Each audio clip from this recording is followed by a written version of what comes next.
I'm having fun already. Hi, everybody. Welcome to Small Town Big Gays. We are the gays who are too big for how small of a town this is. I'm Chance. I'm Travis. And between us, we have my dear friend. Is it okay if I call you my friend? Yes, I've decided that that's okay. Okay. My dear friend and nothing else, Christian Phelps. Yes, you do. Fun to be with you both. Thanks. You're both my friends, for the record. Oh, you hear that? I've made it to the friend zone now. That's huh? good. Yeah. Okay, I was going with arch nemesis, but I figured this works. Friends. Well, it doesn't is have to fine. be a two-way street. We can view each other differently. Yeah, I suppose, yeah. or both can be true at the same time. Yeah. Christian is a friend, and he's also a state assemblyman for the 93rd District for Wisconsin. How does that make you feel? To be the state assembly person, it makes me feel tired, Mm-hmm. and it makes me feel overwhelmed, Okay. and also very glad that I'm in the position, Oh. because if I weren't, then somebody else would be. And That's true. I trust my decisions. So, yeah. Stunning endorsement of himself by State Assemblyman Christian Phelps. And now we're going to talk about Wisconsin's 3rd Congressional District. No, I'm not touching other races. There's a lot. And now there's going to be governor and probably lieutenant governor and all kinds of other like bigger offices that are going to have competitive. Are you going to run for governor? I'm not, Why not? because I have things going on in the assembly that I'm trying to make happen. And there are a lot of other things that I could talk about, but I'm not touching those. Okay. Christian also said in the car, can you believe this? He wouldn't endorse me if I ran for Congress. I can absolutely believe that. Thank you so much, Travis. I wouldn't endorse you either. So actually, I would. It would be pretty funny, but That's what I said. Yeah. I said no, and then I said, actually, I probably would. yeah, And then everybody would be like, why did you do that? yeah. All right, you heard it here. Chance Smith for Congress, endorsed by State Assemblyman Christian Phelps. I think you stand a no chance. Give Wisconsin a chance. Yeah, that's exactly what we're saying. Yeah. Anyway, thanks for being here. Thank you for inviting me. I know that you have been begging me to do this for a very long time. And I've truly been saying, have. no. I'm too busy. What podcast? I'm out of town. Yeah. And you know, it's way beneath me, to be clear. Mhm. Way beneath Yes. me. So this is an act of charity. But I'm a nice person. You are a nice person, and I'm one of your constituents, so Yeah. you work for me. Yeah, that's true. Are you one of his constituents? No. We're just barely outside the district right now. Oh. Well, I'm thankful for that, just so everyone knows. Yeah. Yeah, you should be. It's a lot of chaos. you don't want a gay person representing you, is that why? No, not really. Okay. It's not really my thing. Fair enough. But Yeah. you know, I'm for people doing what they think's right for them. Yeah, too much woke. Yeah. Too Go much woke, woke in go the broke. Capitol. Yeah. I say it all the time. Okay. So, what's up? You usually start the interview questions. Well, Oh, so I have to be the one to do all this. No. I just am normally the beauty behind the scenes. Yeah, yeah. that's So- true. Cool. Hi. Hi. Where are you from? I don't know much about you, so I'm gonna That's true. get to know everything I need to know today. I'm from Eau Claire. Okay. I now live like probably a half mile away from where I grew up. Okay. Love that. And my parents still live in the house that I grew up in. They're my constituents too now. Oh. Um, Does that Yeah. make family functions awkward? nope, not at all. Actually, they're very, very involved, which is good. And they care a lot. And yeah, I like was born and raised in Eau Claire, and then I left for college and like lived outside of Eau Claire in various different places for like 8 years, and then came back. So I've been here for like 23 of my 31 years. Okay. What Love that. brought you back? What keeps bringing you back? Actually, that's kind of a good question because there's the logistical answer and there's the other, like the real answer. I mean, I literally I got my master's degree in January 2020. Mm-hmm. So that was like right before COVID happened. And so a lot of people's lives got sort of interrupted at that time, I think. And so I was like applying for jobs, and I was like, well, I guess I'm moving. And then like we all thought COVID was going to be like 3 weeks long, you know? So I was like, I'll just go visit my parents for a while, and moved into their basement and lived there until the end of 2020. So that was like logistically what brought me back. Did you live there that long? When did we first meet? Probably right around then. Shortly after that. Yeah. Yeah. And so like logistically, I was brought back by the fact that I was like, well, I'm looking for jobs and whatever. I'll just like go hang out with the parents for a while. Like stayed. Mm-hmm. But also I have always been like coming back to Wisconsin because I'm very like, I personally need to feel like I have a knowledge of how to make a difference. And that's a lot harder when you don't know the people around you and like the sort of like cultural nuances and intricacies of like how to move people and organize them to make some kind of change.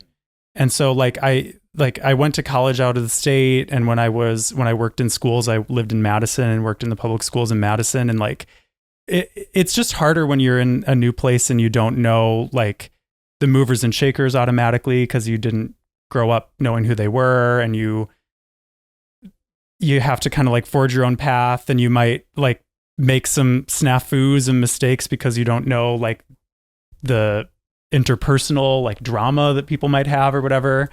And I've always been like an activist person. So like what really brings me back over and over and has brought me back permanently since 2020 is just the fact that I feel like I actually know how to make a difference here versus like, Pennsylvania or wherever you went to college. Yeah. New York State. Yeah. I just like, it was Penn, right? No, what's Vassar? It's the name of the college I went to. Huh. Yeah. It's small, whatever. I'm his friend. Yeah. Mm-hmm. You went to Oshkosh? Fuck you. Okay. I thought I was like also considering saying Stevens Point. No, so, to be clear, you were correct. I wasn't 1,000,000% sure. But yeah, I came back like because at the time in my life I was like looking for my new jobs and career when COVID happened, but also because I was probably always going to be ending up here one way or the other because I like want to make the Chippewa Valley. I want to leave it better than I found it, and I have some ideas of actually how to do that here, and I don't necessarily have that knowledge anywhere else. Okay, that's a good answer. Thanks. You're it was welcome. A good question too. Thank you. Well, we were going to start at childhood, and we just skipped many chapters. So, oh yeah, that's true. You know, if I graduated from reading... Memorial High School in 2020. What do you want to know? Wow. Well, now I'm not interested in knowing anything about I meant you. 2012. I'm not. That doesn't. 2012 is when I graduated high school. Cool. Well, that's all I care about. Okay. I'm done with my questions. That's really great. all I wanted to know. When did you become gay? When did you choose to become gay? I don't know. I think I'm one of those people that always knew. Not everybody feels that way, but like I didn't know that I knew when I was like a kid and stuff. But in retrospect, like I think I started telling people including telling myself when I was like maybe 16. But like in retrospect, I don't think I ever considered myself anything else. You know what I mean? Like I'm one of those people. You're one of those you always knew. Yeah, lucky. I think so. And your parents being public school teachers in liberal Eau Claire. Yeah. They were, well, how was their reaction? Yeah, it's I think it's a privilege to be in a family of educators because their whole like passion is supporting people through whatever like context they are growing up in and whoever they are. So they have a skill set therefore to like kind of take things in stride and be supportive, and that certainly is like the kind of people that they have been with me too. Yeah. But I mean also Eau Claire is a relatively homogenous place, and you know, compared to other cities in other parts of the country, and like there are a lot of like cultural norms that people have to get used to changing sometimes. And so it's not like it was completely easy, but it could have been a lot harder if I didn't have educator parents. Sure. Yeah. What's your worst experience in the Chippewa Valley? Oh, I don't know. Worst ever like moment? Yeah, what traumatized you? I mean, it is like homogenous, like I said. Like, Wait, it's what not, did you call me? Yeah. A homo? Oh. Is okay. that not the politically correct term anymore? I'm not gay. Oh, right. Yeah. No, I was just using it as a slur no matter what you are. Okay. Love that. No. It's like, okay, the what traumatized me, or what, like, I don't know, the hardest moment or whatever. That's like, I'm not digging that deep, but like, I was. We'd like you to dig very deep today. I was an athlete in high school. Okay. That was like the biggest thing that I did. And like, sports are very gender segregated. Tennis and Is cross that what you were? country. Yeah, I knew it. And could tell right away. Yeah, that's the energy. Yeah, we were on the tennis team together in high school. So yikes. Yeah, we were a nightmare. But like, it's very, like, it is difficult, as I'm sure you can relate to like being an all-star athlete. Yes. No, to be different. Like, like, sports are very like gender normative, and when you're trying to figure out like who you are, and also everything is being forced of like, this is what masculinity looks like, and this is how you fit in here. Like, I was putting myself in those spaces on purpose because I genuinely liked sports. Yeah. But also, like, socially and culturally, it was very difficult. Like, I don't feel like I really developed my own personality until my mid-20s, because I was like being pulled in multiple directions, And you thought tennis and cross country were like the two sports that would make you more masculine? Well, sure. They're very, as you know, they're like very brute force, masculine, bulky sports. Yes. Yeah. Who was the first guy you French kissed on a tennis court? And was it my husband? No, I wish we had that story to tell. Yeah, that would be cute. Interesting. No, I don't think I've ever French kissed anyone on a tennis court. That Really? does seem wrong, though. Shouldn't I probably do that? Yeah, you should do that now. Yeah. Tonight. Okay, I'll try. Is your partner in town? Is your Thomas in town? Yeah. Okay. Yeah. Grab Thomas. Yeah, we'll have to walk to the nearest tennis court. Also, if I have done that, he's going to be like, why didn't you remember that? Thomas, smalltownbiggays@gmail.com. Did your partner ever French kiss you on the tennis court? Yeah. If so, how are you going to punish him for forgetting that? Yeah, indeed. I hope that I'm not forgetting that. But sorry. Maybe it's the trauma. No that's interesting making answer. you Must be the trauma. Tennis and cross country. Love that for you. Thanks. Were you good? Yeah, I was. How good? I went to state every year in both. Wow. Yeah. Okay. Did you win state? No, but I got 7th in tennis, I think. They go that low with the numbers? Yeah, like there was it's a participation trophy. There was like I can't remember exactly how the bracket worked, but there was like, if you got to the quarterfinals or the semifinals or something, then if you lost there, you could like play out for like 3rd, 4th, 5th, 6th, 7th, 8th or something. And I did that. Well, you did better than I would do. Yeah. That's true. Do you think, okay, now we're going to do a tennis fight against each other, and then see who's better. Okay. I was going exactly where you think. All right. Do you think pickleball is harder than tennis? I have something to say about pickleball. What do you have to say? Actually, I have a lot to say about pickleball. What do you have to say about pickleball? I recently learned that the UW Stout women's flag football team won nationals in pickleball. Hold on. Okay. All right. So, and then I learned that women's flag football is like the fastest growing sport right now. Interesting. And I was like, you know why I haven't heard about that? Because everybody's talking about pickleball. Yeah. And I need to hear more about women's flag football and less about pickleball. That's what I want. And I want to not have to move a plastic net off of the tennis court every time I want to play tennis, which is harder. And I mean, I could really go on all day if you let me. Yeah. Okay. Go for it.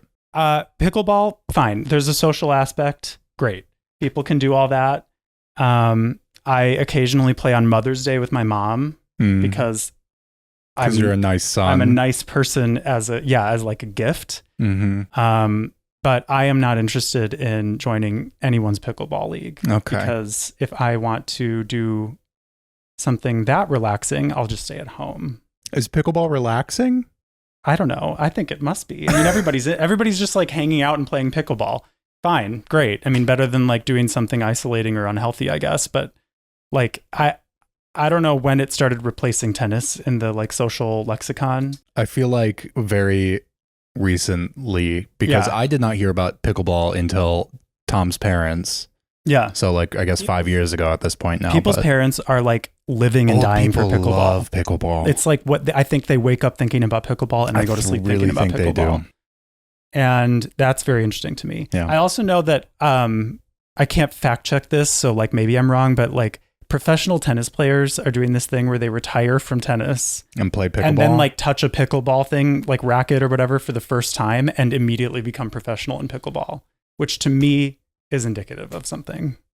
Yeah, that's fair. It's like, oh, I'm too old to continue playing professional tennis. So maybe I'll try this. Pickleball. And then like a week later, they're professional. So we need a professional pickleball player to try tennis.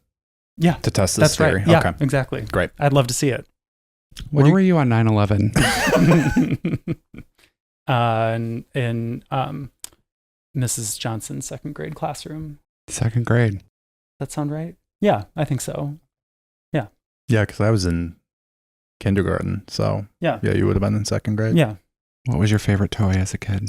I was actually just talking about this because my parents got, like my grandparents decided to give my parents this big gift for like maybe their 10th wedding anniversary or something, and like took them to Canada for like a week trip with me and them and everything.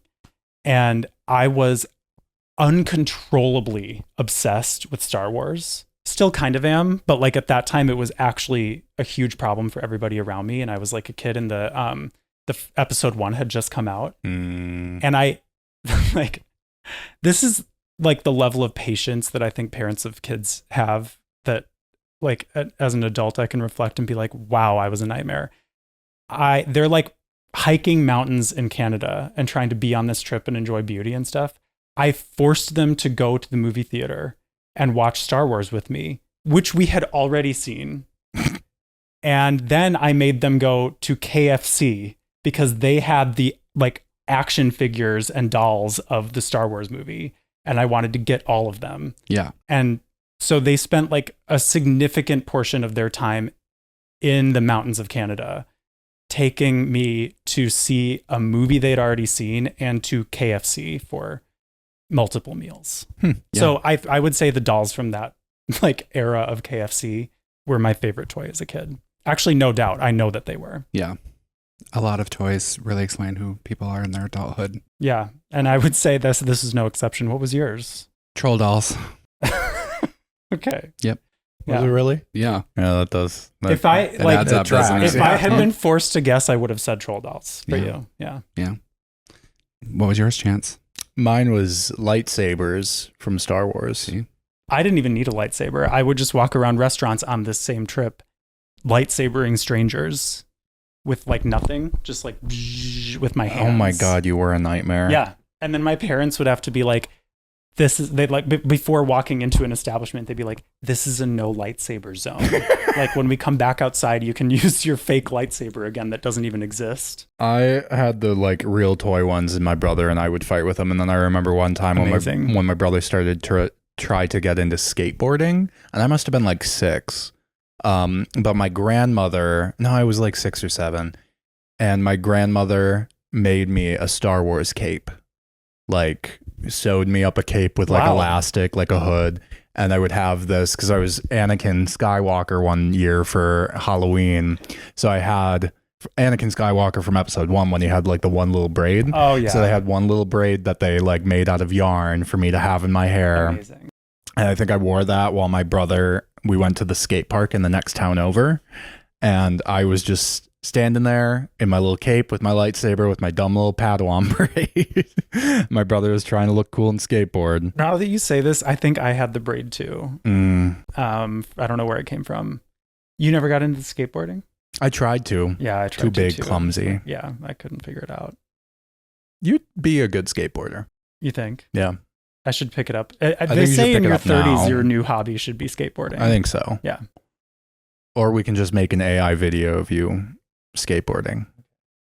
What are your thoughts on AI, State Assemblyman Christian Phelps? I feel like you have stronger thoughts on AI. I have very strong opinions on AI, but I'm curious what my it freaks me out. thinks. I feel like it freaks me out because it's all happening very fast. Mm-hmm. Also, they keep building data centers that are like using up more water than we even have on Earth, which is significantly freaking me out. In fact, I voted against a TID to create a data center in Wisconsin already this year, and there were only like 6 of us that voted against it. But I was like, this is like freaking me out. I can't do this. Every AI prompt you put into Chat GPT uses 1 to 3 bottles of fresh water, kids. Yeah, so there you go. Yeah, but I don't know. I think also there, like more generally, I feel like we need a better definition of AI. Like what is and isn't AI, because it's not really as brand new as we pretend it is, right? Like, no, yeah, it's been like slowly evolving, and like you could even now. argue that like video games are AI and stuff to a certain extent, like to an extent, whatever. So I don't know. I think we need to figure out AI very fast because it's coming faster than we have. Like we've already made this mistake with technology and social media, like that we didn't regulate it as fast as it took over, and now we have like actual provable mental health like catastrophes happening because we didn't. I feel like we're already making the same mistake with AI. We are. Yeah. Okay. So that's not, I mean, we're never going to get rid of it. It should be regulated heavily. It should be regulated, and like whatever. I don't think we're going to like ban AI, and I don't really think anybody is asking for that or anything. You are? Okay. Well, I mean, like, I think that so there's the environmental issue. Must be addressed. The mental health issue should be addressed. I like automation is not inherently bad. Like there are things that are like, but I feel like we're using it in the wrong way right now. Like people are using AI to replace like art and writing. Yeah. And it should replace like the mundane tasks that we don't want to do, so that people have more time to do things like art and writing. That's how I feel. Like I want AI to like do my laundry. Yeah, that would be ideal. Like that's what I mean. Like like note taking is like another thing. Like if you have like a long meeting and AI can take your notes, and we figured out a way to make sure that that's like environmentally sustainable or whatever, that would be great, because that's like a tedious task, and now another person isn't busy taking notes, and we can focus on like the actual more substantive thing that we're doing. But I feel like right now we're kind of using it in the opposite way, and we're like putting artists out of business instead. Don't love that. Great. Those are my thoughts. That's all I wanted. Okay. What is the AI impact on drag? I don't think there is one. Okay. I wonder. Not yet. How would AI impact drag? I don't know. That's what I was curious. I feel like queens will use it to make their mixes, but it'll just be bad. Let's hope they do. Honestly. Support AI. I think it will only use. improve lots of drag. I think that what do you think about like how is the drag like culture and economy of Eau Claire? Like what direction is it going in right now? Hopefully dead. No. Soon. That just depends on the day, what answer you're going to get for me, who's annoyed me that day, and where I'm at with it. Did you work this past weekend? No, we're actually on a little sabbatical now. We take July and August off every year. So I have only done drag a little bit for fun right now. Nothing for financial gain, just sexual gain only right now. Great. Which is my favorite kind of drag to do. Wait, what was the question? Economics, it was originally about, yeah. I think that, how should I answer this? Like a politician. It's pronounced politician. Yeah, it is. Politician? Yeah. Okay. Well, I went out to Christian school for how to be a politician. Yeah. And answer without actually answering a question. So wow, that was really insightful. Yeah, that's what I think. I answered the question, didn't I? Yes, you did. I feel smarter now than I did 30 seconds ago. You're welcome. Yeah, thank you. That's what politicians do. They work for the people. And they definitely get things done all the time. Yeah. That's been my experience. Christian Phelps gets things done. What have you done? Chance got a lot of things done last year. Chance was really helpful in the campaign, which was super competitive, and everything made a difference. You're still using a lot of the pictures I took for it. Not so much anymore, but for a while you were using a couple of them that I took. Yeah, well, nobody loves getting their picture taken. I mean, maybe some people do. So once you have a few that are usable, you just recycle. I'll be like 70 years old doing whatever I'm doing at that age and still using like that, these. That photo I took in front of your house yard. Yeah. I do have a question. Okay, so normally I am the beauty of this podcast and normally the brains as well. Yeah, that's been my observation. And the comic relief, mostly. But for those of our listeners who may not actually know, what exactly does a state assembly person do? What is your role? Okay, so there are 99 districts around the whole state that make up the state assembly. There are 99 of us. Even 100. Yeah, well, it's kind of good because now there's a guaranteed majority. Yeah, I guess. Like you can't have whatever, but and so it's all like split up evenly by population. We all have about 60,000 constituents. So mine is like the western half of Eau Claire County and part of Dunn County and part of Trempealeau County. So it's also the western half of the city of Eau Claire, which is where like a little over half of my constituents live within the city limits. And so we all convene in Madison in the Capitol, and like we are the lower chamber of the legislature. So when a bill is introduced, it comes to either the Senate or the Assembly, and it'll go through a committee first. So we all sit on, like I sit on 2 committees. Some of the people with more seniority will sit on like 4 or 5 even. And like a bill will be on the agenda. We have like a public hearing where anybody can come to the Capitol and tell that committee how they feel about the bill, and we can ask them questions. Then we'll have like a debate within the committee about whether we should send it up for a real vote. Then we have to meet on the floor whenever that's scheduled and debate with the full 99 member state assembly about whether we should vote yes or no on it. It either passes or fails. The Senate does the same thing, and then the governor signs it or vetoes it. And if he signs it, it becomes law. And like, so we decide how people in Wisconsin are governed, basically. That's how it's supposed to work. And that is like technically how it works. The way it really works at this time is that the Republicans control the Assembly and the Senate by narrow margins, but they do. And the governor is a Democrat. And so it's mainly just like a constant game of gotcha and trying to make like the other side say and do something stupid instead of actually caring about any of the laws that get passed. It's like extremely demoralizing and annoying. And so like we'll just get bills in, my busiest committee is the Education Committee, about education that the Republicans know the governor's going to veto in advance. And instead of bothering to try to introduce a bill that has a chance of becoming law, or like I would say the purpose should be making it easier for kids to learn and teachers to teach, they'll just do like, oh, we want the state superintendent not to get reelected, so we're going to like do a bill about how she renamed the test scores and we don't like what she calls them now. And then we're like, we have this like 4-day rigmarole about like debating a bill that we all know isn't going to become law, and then we have it on the floor, and then all of the Republicans vote yes and all of us vote no, and then the governor vetoes it. So that's what actually happens. It's just like a bunch of theater and like trying to get the other side to do something that can be used in a political ad, basically.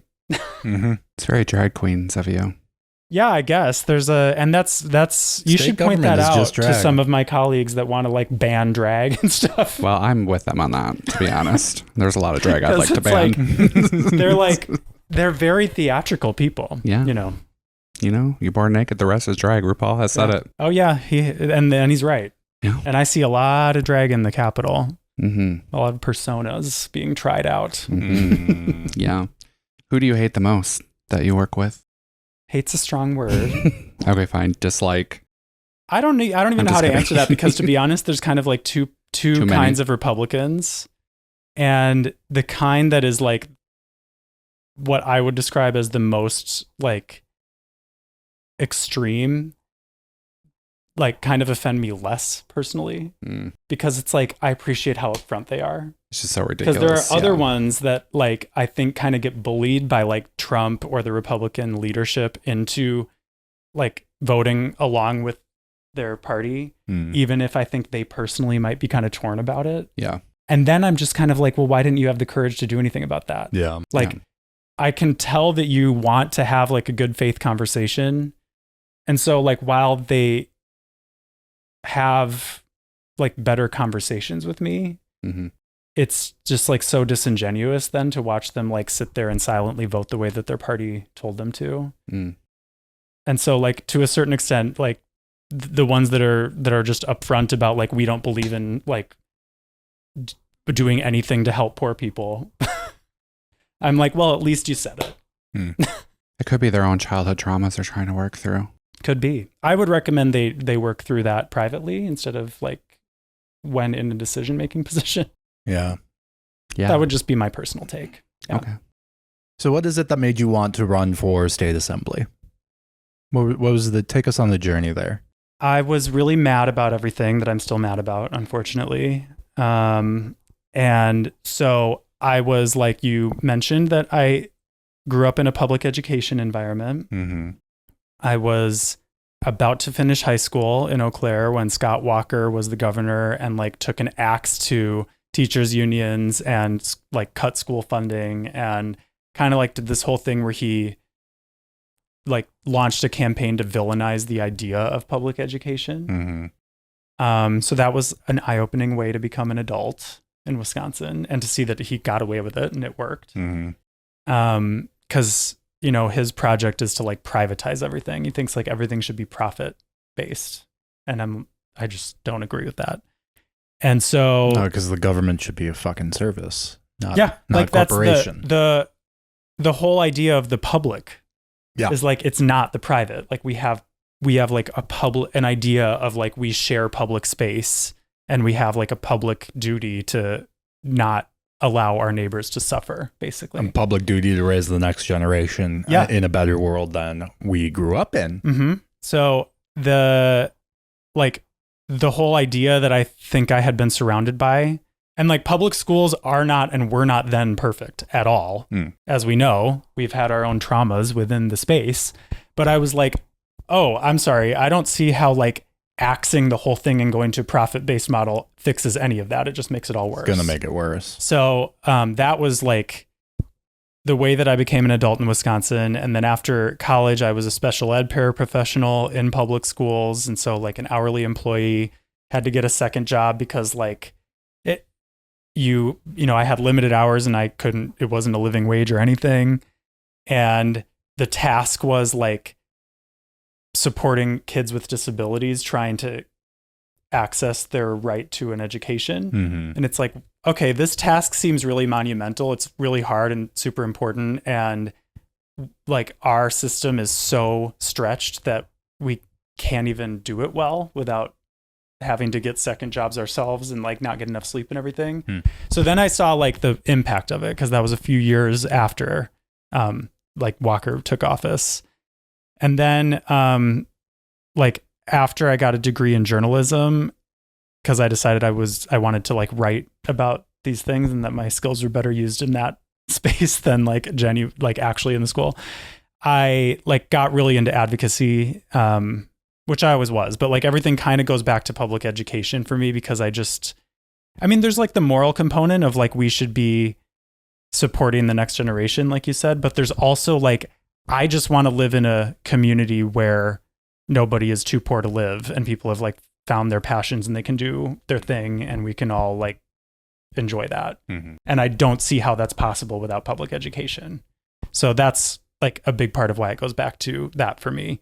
And I ended up like kind of advocating professionally. I worked at a nonprofit called Wisconsin Public Education Network for 5 years. And so I lived in Eau Claire and I supported people here, but also just around the state when they would like see how hollowed out we made the system and want to do something about it. Like somebody would get like elected to a school board and be like, whoa, our books don't add up. Like, what do we do?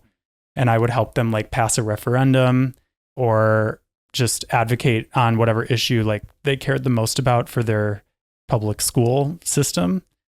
And it always led like directly to the Capitol. Like whenever you dig into any of it, and specifically the state Capitol for this issue, it'd be like, oh, the state has literally arbitrarily set limits on how much school districts are allowed to spend. Okay, like most people don't know that. The state is like taking dollars away from all of us and sending it to private schools that have no accountability to the tune of like $1 billion a year. Yikes. And like all this, and there wasn't any political will to fix it. And it just like, you end up so frustrated because you like, I mean, I worked with people in like Tomahawk, Wisconsin, like in the North Woods, in like what would be described as a deep red area. Yeah. And they'd be like, we need to fix our public schools. The state hasn't given us anything. And we work on a referendum campaign and it would pass.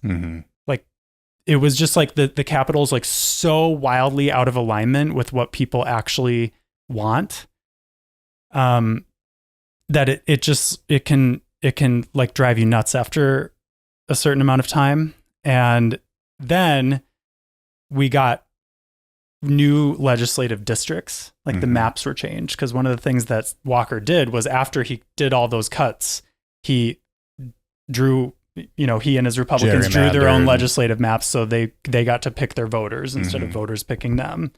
And they had a manufactured 2/3 majority for like 14 years, which Wisconsin is like famously 50-50. How does it make any sense to have 2/3, 1/3 in the legislature? It's just gerrymandering. And then the state Supreme Court ruled that those maps were not constitutional. And last year, for the first time in that long, we had fair elections, new districts and fairer maps. And and Eau Claire got like changed a lot because we had like a very gerrymandered situation where like urban and rural were super separated from each other. And so when the maps changed and people were realizing that a lot of races were going to be competitive and there was a chance to actually change the makeup of the legislature, I saw that the 93rd was like, it has UW Eau Claire campus in it. It has Chippewa Valley Technical College campus in it. And it has rural area and half of the city of Eau Claire. And I was like, the actual policies that we're passing in those 14 years were the most frustrating thing to follow and try to advocate on. But the other most frustrating thing was having people, like having Democrats that didn't know how to fight for the right thing.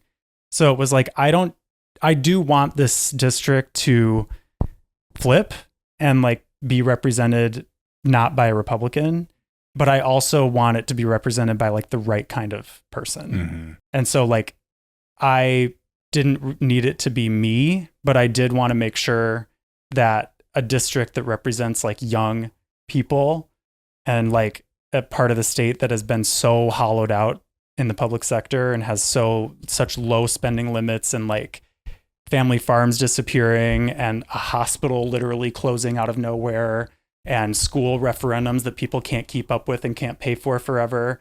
Like, we can't have a representative that doesn't go in with like an existing plan to like actually fight for stuff.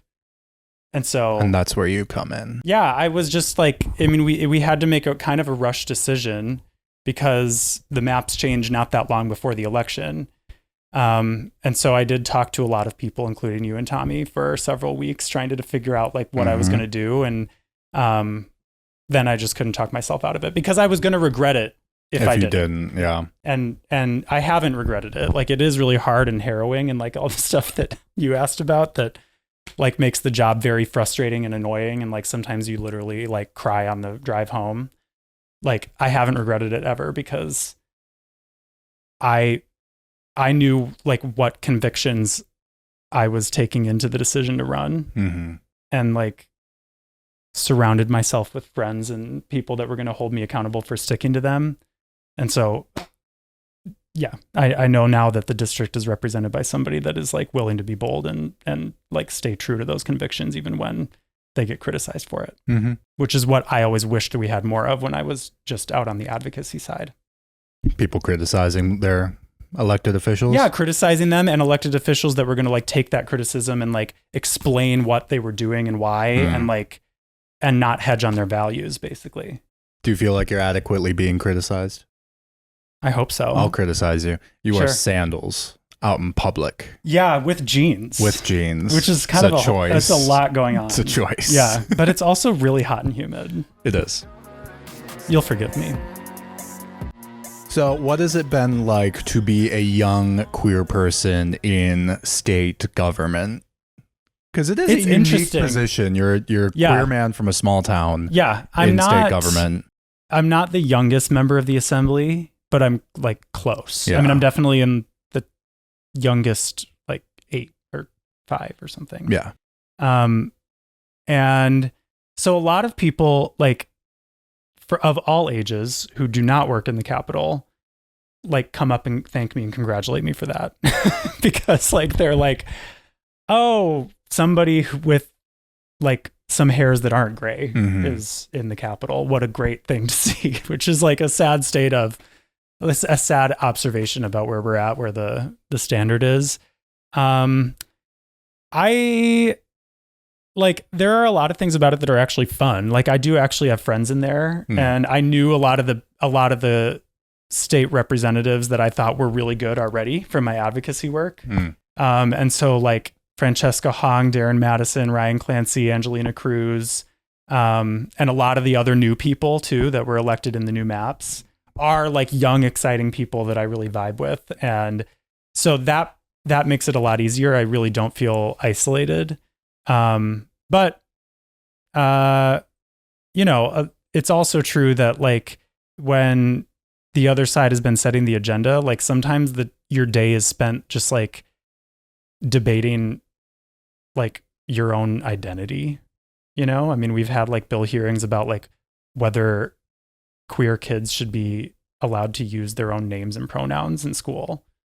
And it's like, how could it not weigh on you when you have to like sit there for 13 hours and watch people tell their like gut-wrenchingly personal stories when they shouldn't even have to do that. Yeah. And then have like colleagues that vote to erase them and erase like a part of your own identity. Like that is very heavy. That's the hardest part for sure. But being a young queer person in the legislature is not as isolating as it could be because I do have like a very strong friend group and support system as well. Yeah. Good. Yeah. And the staffers are awesome. Oh yeah. There's a lot of young staffers. Yeah. Your staffers are great. Yeah. I only have one. Yeah. I know you only have one. I know. And it isn't me. Yeah. Did you know Chance is all worked up about that? Chance gets worked up about a lot of stuff. Yeah, so that's true. I worked tirelessly on Christian Phelps's, what's the word? Not incumbent. What's the opposite? Freshman campaign.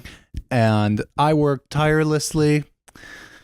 And all I wanted was a cushy position as a bagman, like Gary from Veep. Yeah. Yeah, things really end up well for Gary in that show. I haven't watched the last season. I just wanted to hold your stuff and whisper in your ear people's names. Yeah, well, you can just do that. I want to get paid for it, Christian. Yeah. Yeah, Chance does like to suck off of people's fame, just so you know. I really do. Yeah, I've noticed that as an extremely famous person myself. Yeah. It's like, okay, yeah, a little distance would be nice here. Gets to be a lot, doesn't it? Yeah. Yeah, the fame can drain you. Well, I'm sorry that I didn't hire you, but you should be. I'm not that sorry. I know. Yeah.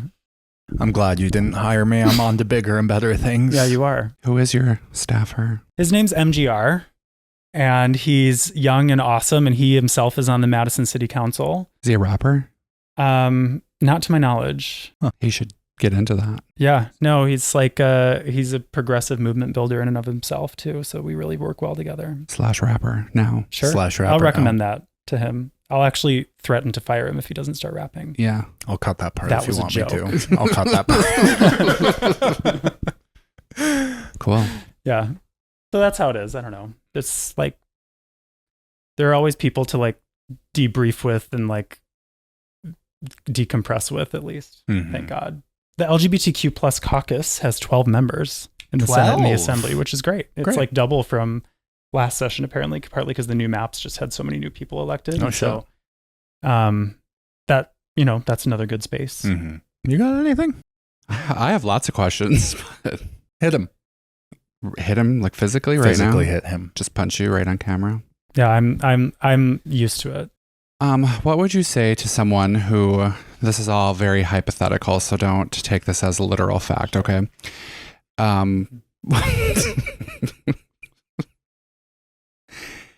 was maybe like a somewhat prominent figure in a community. And most people would assume that they were Democrat in thought, but are actually deeply rooted in Republican values. Uh-huh.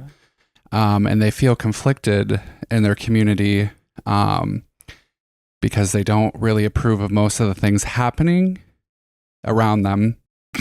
And yeah. The question is, what would I say to that person? Yeah, if you could look them in the eye, if they were maybe sitting on a couch with you or asking you questions. I don't know. I would ask what they're not happy with so that I could understand the question better. Well, hypothetically, they just think that there's a lot of loose politics. A lot of people just doing whatever they want, thinking they can be whoever they want. You know, can't make a decision on who they are or what they are when it's very clearly two lanes to pick from. And got it. But this is like for partisanship sure. is the what's holding them up. Is that what you're saying? Yeah. Sure. Mm-hmm. Okay. This is all hypothetical. Yeah, though. This is not like I'm a feeling real, like this is extremely not a random. real situation at all. Yeah, sure. Well, I was partisanship was like a big part of why I didn't want to run. Like that was one of the reasons that I wouldn't have, because I too hate like the way that the two-party system works. What about two genders? Oh, got it. Yeah. I don't know what. Yeah, I mean, if I had a nickel every time this question were asked, I would have 5 cents. Yeah. I would just like the people to know that that'd be really embarrassing if someone felt that way. Yeah. I because clearly there's more than two. Yes, right. There are. That's Absolutely. what I was getting to. Yes. Just wanted to make sure you believed that. Yeah. No. Yeah. It is not. Cool. It's not my job to tell anybody what their gender is. You heard it here there first. Thank you for There's that. other stuff going on. That's from a state assemblyman. Yeah. Next question. Do your best Richard Nixon impression. Oh, would love to. Great. Perfect. Yeah. I have a lot of practice with that, as you know. Yes. I cannot walk into any space in any environment without doing that. With me, Nick, Jolie, and Tom. Yeah. Like across rooms full of strangers who watch. I did not have sex with that woman. Right, but that's both Richard Nixon and Bill Clinton. No, it's Richard Nixon is the impression. But the words are Bill Clinton. Yeah, but it's Richard Nixon. Fine. Here, I'll do my actual Richard Nixon quote. No, that's not. I'm not a crook. Is that what Bill Clinton sounds like? Yeah, kind of. Yeah. Okay. I did not have sexual relations with that one. That's not a good Bill Clinton. That was fine. I mean, it could have been worse. My Richard Nixon doing Bill Clinton is a lot better. Yeah. I have fun with it. Yeah. But I don't understand. Never mind. Because you made peace signs at one campaign event and we rolled with it. I think I literally can't stop. And it's like, to be clear, like you don't even have to be around. Whenever I walk into any environment, you're doing. I am. You did when you walked out of your house when I went to pick you up. I'm sure that I did. Like I don't even notice. Yeah, but it's not just one; it's both. It's always both. Yeah, love that for you. Maybe I need to be busier. Like, why don't I ever have anything in my hands? That's a good question. If you had a good bag man, maybe he would have something for you to hold on to.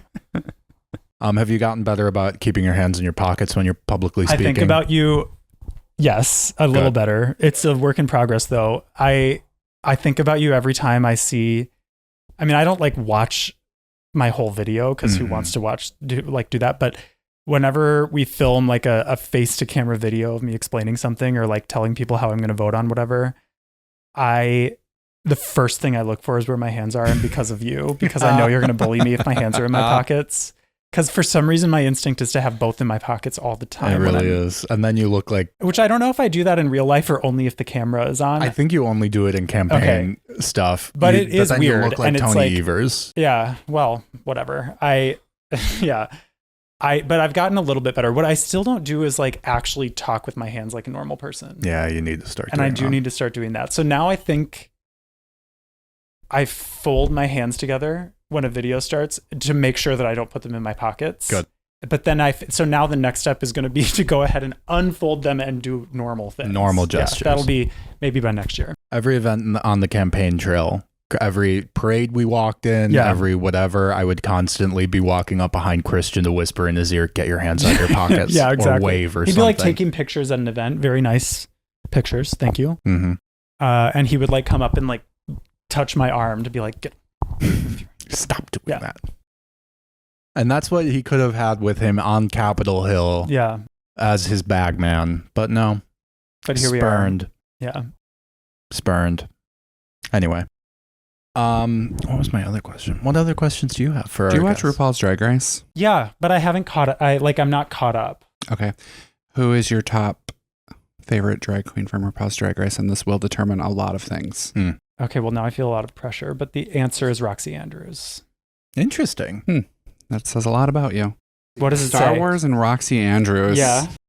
Very much explains everything about you now. There are obviously others. Well, I went to the same college as Sasha Velour. Oh. So like we all had a orgy.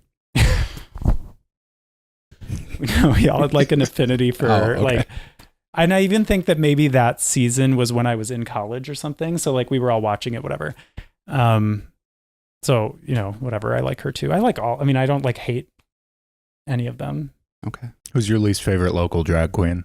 Chloe, for sure. Yeah. I mean, that's like easy. Agreed. Yeah. Gross. Yeah. Disgusting woman. Yuck. Yeah. What does it say about me that I said Roxy Andrews? I'm just going to let you sleep with that one tonight. Okay. Who's your favorite? I don't have a favorite. Sure.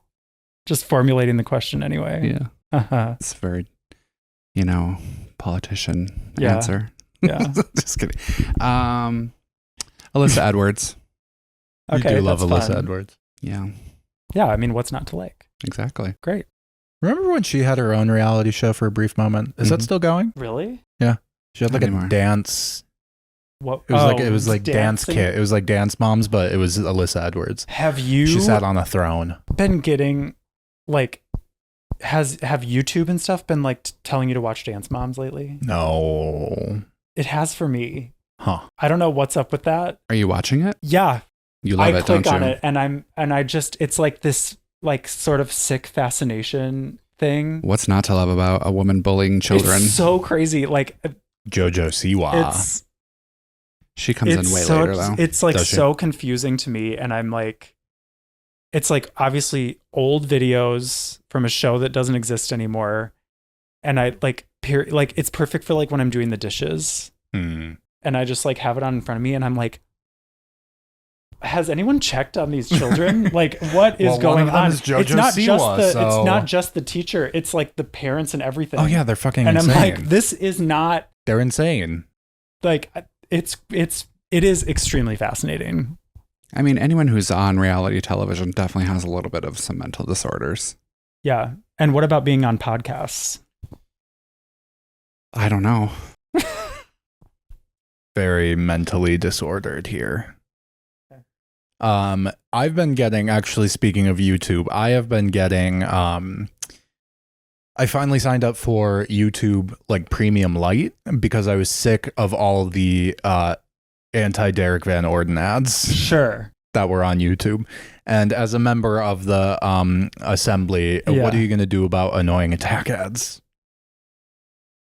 I wish I could do more with the ads, but it was every I know. It is. And like So honestly, annoying. you hear that from people a lot. Like just like door knocking and stuff. Like a lot of times people are like, can you just like stop pushing the ads like, I'm all just the trying time? To, like, get my mail and watch TV. Yeah. I don't really have the power to do anything about it, but I would if I could. I like the real answer, if you want like a boring true answer, is to midterms are coming stop privately funding elections and just have like public election funding. Yeah, there are that's some true. European countries that do that, where it's like, okay, if you have like gotten your nomination papers, you qualify as a candidate. This is your stipend for how much it takes to get your message out to voters. Mhm. No more. Nobody gets more than that or less than that. That's what we should do. Because the elections, like there are assembly elections, as I said, 60,000 constituents each. The most competitive ones will be like $1 million on each side. Yeah. I mean, that's just like absurd. And nobody, like, I've never met a person that's like, I love how much we're spending on elections, you know? Your campaign was what, 40? Mine was probably, no, it was more if you count like the things that, because it, like, all the districts here are pretty competitive. Mine is not the most competitive, but it qualifies as like either side could win. So if you count like some of the like things that like the party would spend on my behalf, it was probably more like 200,000. I'm not sure. That's a guess. Yeah. But yeah. So how, as an outsider, was the experience running for office? Someone who you worked with, like, you know, in those circles, but you were never like part of that. So how was it running as for state assembly as like an outsider candidate?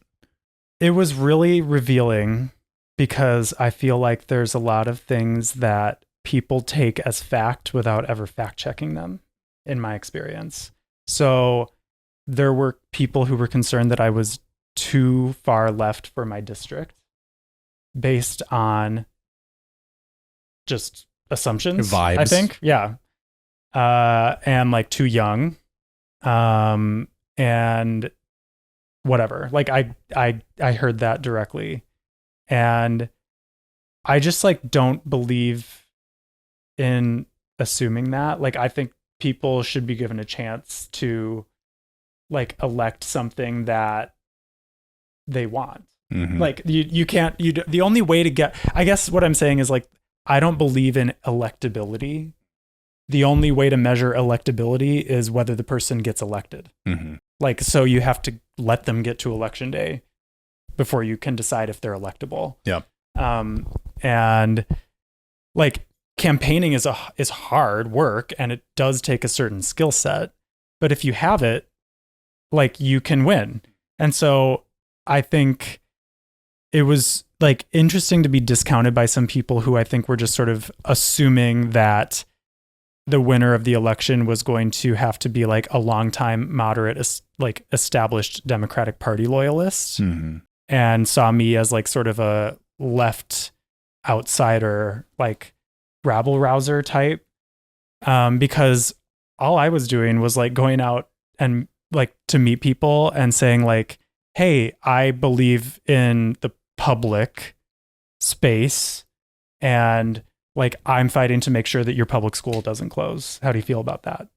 Like, and I wasn't encountering people that were like, that sounds like so wildly extreme, I can't possibly vote for you. You know, like obviously not everybody did vote for me, but I was not encountering any evidence of that, like being narrative too far left. Yeah, the narrative being true. And like I've always felt that way, even like before I was directly involved in like electoral politics. I remember just like, even in like presidential election news cycles, you like hearing people say like, well, that'll never fly in like Wisconsin. And I'd be like, why? I'm from Wisconsin. It flies like, with me. You are. Like, I know plenty of people that'll absolutely get on board with this idea that like we shouldn't have people that are like multi-billionaires while our neighbors are like starving. Like, I don't understand why you would think that's not palatable in Wisconsin. So on a micro scale, I feel like running was like a way to test that hypothesis, and it turns out I was right. Yeah. Do you think more young people should run for office? Yes. I'm actually like, this is going to sound slightly crazy, but like I've come around to the idea that everybody should run for office once if they have it in them, and it can be a really small office, but like you learn so much about yourself and your strengths and weaknesses and like what you need in order to like to take care of yourself. You learn a lot about other people, and like nothing pushes you out of your comfort zone faster than running for office. Because I think like I was like in advocacy and journalism and education, I felt like I kind of knew everybody. You don't know everybody. You don't like know shit. We all do live in our bubbles and silos, and we like your lifestyle is going to naturally make you sort of gravitate to people that are really similar to you to a certain extent. Running for office requires that you go like ask for the support of people all over you wherever otherwise you're running. would not like talk to. And then you actually like, it's very like being an elected official is like very, it's like this is so like cliche and annoying, but like it's a very big privilege because people, now you're one of the people that people go to with their passion. And so it's actually a really fast and very rewarding way to get to know people, because like just small talk at like bars doesn't get you there as fast as like somebody coming to you and saying like, I care so much about this thing and this is what I want you to do about it. And now I've like learned about a new topic because that wasn't my like area. Wheelhouse. And I like really kind of know this person pretty well now because that's what like makes them tick. And so it's like they just yelled at me for 20 minutes. So like young people will like, I think are really well equipped to be pushed out of their comfort zone. Like maybe they're more like, or we are more like quickly adaptable because our lifestyles aren't as set. Yes, people should run for office. Yeah. Should I run for office? Yeah, if you want. Will you endorse me for Congress? Yeah, we already had that conversation. Okay. Yeah. I will say though, I've like, no, you shouldn't run for Congress, because I have started to like come around to the idea that like experience matters more than I thought it did. And there are different kinds of experience, but like governing is hard too. Like there is a lot to learn, and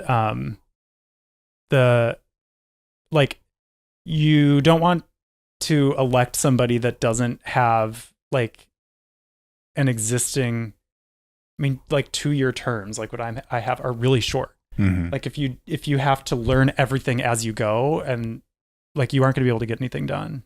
So but I love and support you think I shouldn't set my sights as high as Congress? I should run for governor. Exactly. Got it. That's literally what I'm saying. Great. Yeah. That's what I'm going to do. Mm-hmm. I love your bracelets. Where'd you get them? I have no idea. They've been around forever. I think this one is actually Thomas's, my partner's. And I think even it was given to him as a gift. And you so stole we wouldn't it even from know. Thomas. Yeah. This morning. How did you meet Thomas? How tell us about your in love English story. class in college. In English class? Yeah. But he's British, so why does he need English class? Do you know Thomas is British? No. Yeah. Yeah. He doesn't have the accent. He's also American. He sometimes has the accent. He does say a few words, like he says produce instead of produce at the grocery store. Ask him And what I'm ask him what a backyard like what is. a patio is at a bar or something. Okay. The garden. Yeah. It's adorable. Yeah. We just had the same English class together in college. Love ever since. Isn't that like such an old fashioned story? That really is. It's very cute. Yeah. And then we like got lunch afterward together. Aww. Yeah. And our professor came and sat down at like 2 tables down from us. And then we were like, now this is kind of awkward. Because you were going to have a three-way? No? Okay. Nope. I think I'll clip out all the fun stuff before the Republicans can, and I'll just blast it. Okay, serious question. Uh-huh. So I feel like right now, especially with political climate, that maybe people who, especially for people who identify as LGBTQIA plus, might be feeling maybe hopeless or a little like scared of what's happening. And especially in smaller towns, smaller communities, it can sometimes feel like our voices are overlooked, are maybe not as prevalent as they are in bigger communities where there's more people around that feel and identify the same way as us. Mm-hmm. What should they do? What could they do? How should they go about feeling like they have community and togetherness in politics in their small town communities, rural areas? What should they do? Where should they go? Yeah. One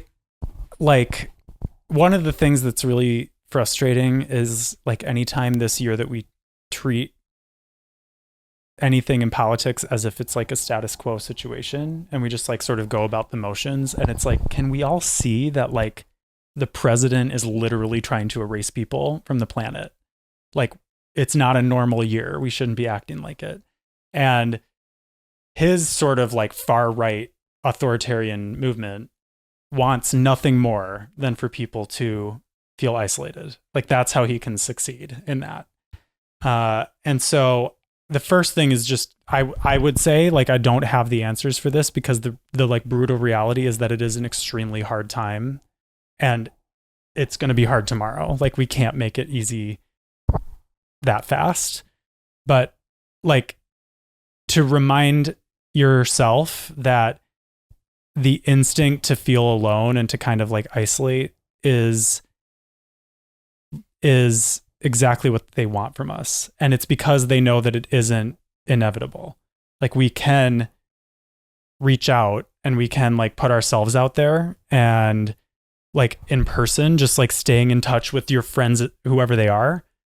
And if you feel really alone socially, like you can like literally contact me or you and like start to build a relationship. Like your instinct is to isolate, and then you can remind yourself that like, I mean, I'm kind of a competitive person. Like I don't want them to win. I want us to win.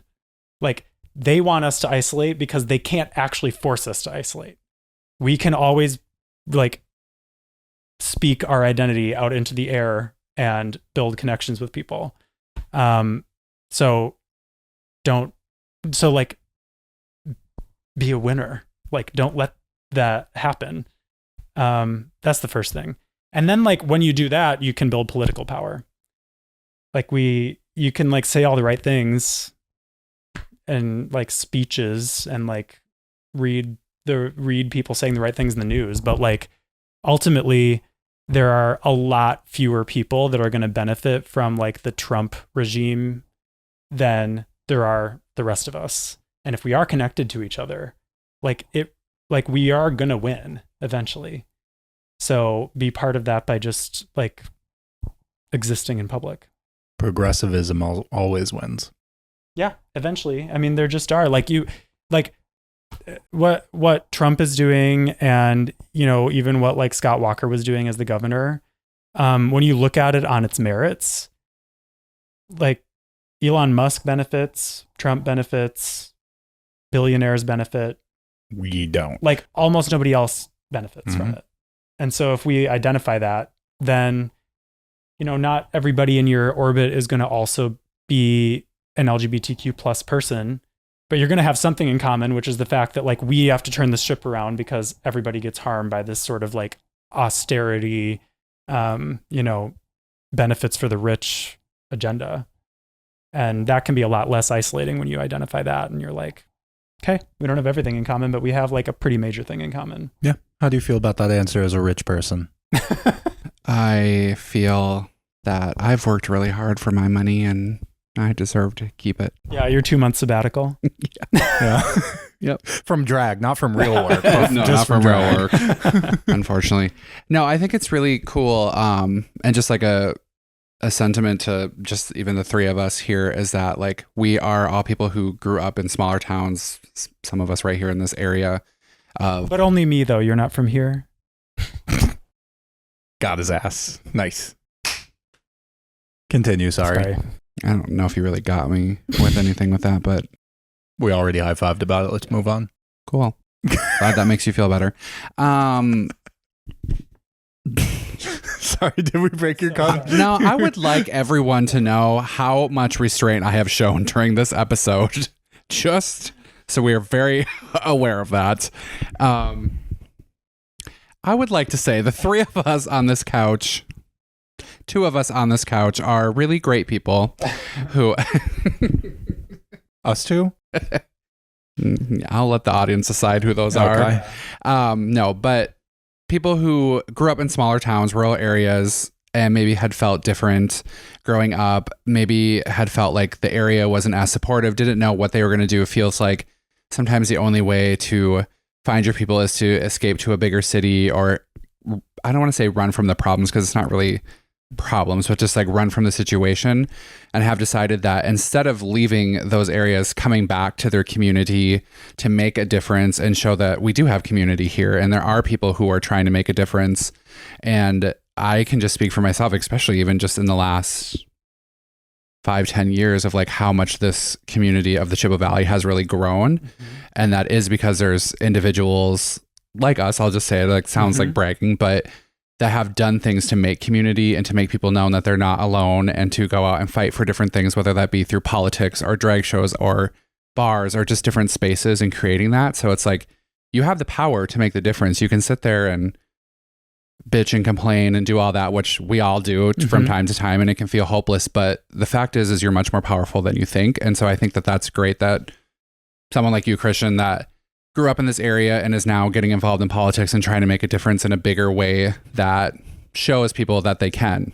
So I love that. Thank you for doing that. I agree. That's like what makes me tick too. Like, I think, and like, I mean, just to have like leaders in the social space like you. I mean, I joke about Chloe being my least favorite drag queen in the Chippewa Valley. It's not actually true. Like, there are people who you like, and they've said it to you, and the space that you made at the bar, and like how you changed the culture a little bit. Like, people that come up and thank, like, just the people that you're talking about that feel isolated because it is so difficult right now.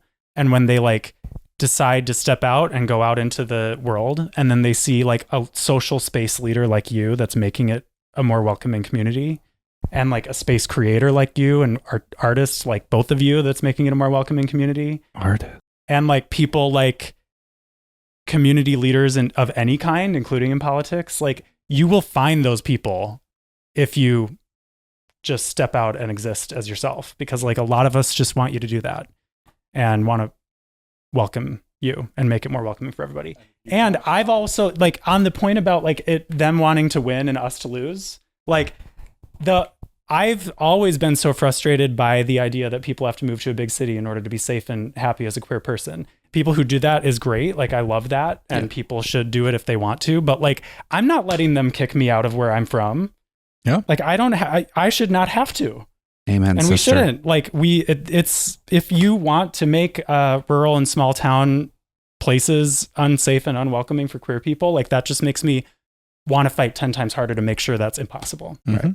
Well, and again, we've said it before on the podcast, it's a privilege to be able to move to those spaces. Not everyone can. Exactly. You know, so we should be able to feel safe and who we are in our own communities, because not everyone has a privilege to move or leave. So, how do you feel about arming the gays?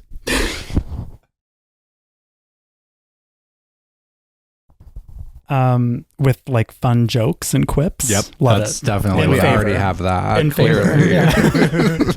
I think that's good for now, but we definitely need to have you back and get a little more into the non-nitty-gritty politics stuff. I want to know about little Star Wars. I agree. Anything else you want to talk about? No. Love you guys. Love you. Is there anything you want to say to? You're welcome for finally showing up on the podcast. Yes, thank you. Thank you. Oh, dear busy the moment politician you guys boy. started doing a podcast, I told Chance I would like to please be a guest on your podcast. And it's been how many months? It's been a while. 40 episodes. This will be episode 41. Wow. 40 or 41. Wow. It's dedication. Yeah. So, yeah. I'm sorry someone went and got elected to the state assembly and got busy. Yeah. And now I see we can pretend logistics are the only issue here. Once a month when you want to not talk about politics for a little bit and we hang out. We have to hang out more. Yeah. Us too. Sure. What do you want to do? What would we do? Play pickleball. Oh, no. I'm not interested in sports. Okay. Well, then pickleball's perfect for you. It probably is. Yeah, you'd probably be incredible at pickleball. Yeah, I'm pretty competitive, actually. So I believe that. I would probably be pretty pissed off if I lost, and then I wouldn't want to play again. That's tough. That's how I would be, too. Yeah. I hate losing, too. That's why I don't do it. Nice. Love that. All right. Well, thanks for being here, Christian. Thank you, Chance. Thank you, Travis. You're welcome for everything that I've done for you. Yeah. Which is nothing. It's a lot. So you're welcome. Okay, bye. Bye. Small Town Big Gays is hosted by Travis Gorell and me, Chance Smith. Our music is 1 AM by TYB. You can check out his music, links are in the episode description. Follow us on Instagram and TikTok at STBG Pod. Find us on Facebook if you're a Facebook person. Email us at smalltownbiggays@gmail.com. And for more shit from me, Chance, go to strangehavens.com. It's been nice to fall asleep.